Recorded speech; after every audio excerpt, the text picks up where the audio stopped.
Hello வணக்கம் அன்பா. Welcome back to channel. Upendra ராவோட ஆக்டிங் அண்ட் டைரக்ஷனில் இப்போ ரீசெண்டாக தியேட்டர்ஸில் வெளியான ஒரு கன்னடா மூவி தான் யூஐ. இந்த படம் நமக்கு தமிழ் டப்பிங்கோட தான் தியேட்டர்ஸில் ரிலீஸ் பண்ணியிருந்தாங்க. ஒரு சில ஆடியன்ஸ்க்கு இந்த படம் வந்து பார்க்குறது கொஞ்சம் டிஃப்ரெண்ட்டாகவும் நல்லாயிருக்கும் அப்படின்ற மாதிரி தான் சொல்லிட்டு இருக்காங்க. ஆனால் ஒரு ஆடியன்ஸ்க்கு நெகட்டிவ் ரெஸ்பான்ஸ் தான் மேக்ஸிமம் வந்திருக்கு.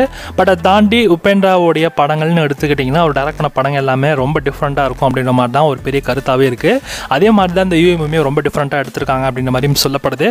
ஸ்டோரி அண்ட் ஸ்க்ரீன் ப்ளே வைஸாக பார்க்காம ஆஸ் ஏ படமாக பார்த்தாக்கா இது ஒரு டிஃப்ரெண்டான படம் அப்படின்ற மாதிரி தான் சொல்கிறாங்க. வெயிட் பண்ணி பார்க்கலாம். நமக்கு இந்த படம் ஓடிடியில் தான் செட் ஆகும். நானும் இந்த படத்தை தேட்டரில் பார்க்கலாம் தான் ட்ரை பண்ணேன். ஏன்னா எனக்கு எந்த அளவுக்கு வந்து பெருசாக வந்து இன்ட்ரெஸ்ட் இல்லை பார்க்கவே. ஏன்னா நான் கேட்ட வரைக்கும் இந்த படம் அந்தளவுக்கு பெருசாக இல்லைன்ற மாதிரி தான் சொன்னாங்க. பட் ஓடிடியில் வந்த பிறகு வேணால் பார்க்கலாம். இந்த படத்தோட டேட்ஸை பொறுத்த வரைக்கும் நமக்கு சன் நெக்ஸ்ட் தான் கிளைம் பண்ணியிருக்காங்க. கன்னடாவில் மட்டும்தான் இப்போதைக்கு கன்ஃபார்ம் ஆகிருக்கு. பட் ஆனால் அதர் லாங்குவேஜ்லையுமே யாரெல்லாம் வாங்கியிருக்காங்க அப்படின்ற நியூஸ் இன்னும் மட்டும் கன்ஃபார்ம் ஆகலை. பட் ஆனால் கன்னடாவில் மட்டும் நமக்கு சன் நெக்ஸ்ட்டில் தான் வந்து வரப்போகுது.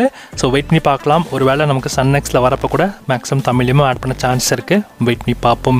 ஸோ நீங்கள் இந்த யூஐ மூவியை எல்லாம் தமிழில் பார்க்க வெயிட் பண்ணிருக்கீங்கன்றதை மறக்காம கமெண்ட்டில் கமெண்ட் பண்ணுங்கள். அண்ட் படத்தை இப்போ ஜனவரி 4th வீக்குள்ளேயே நமக்கு சன் நெக்ஸ்ட்டில் ப்ரீமியர் ஆகும் அப்படின்ற மாதிரி நியூஸ் வந்திருக்கு. வெயிட் பண்ணி பார்ப்போம்.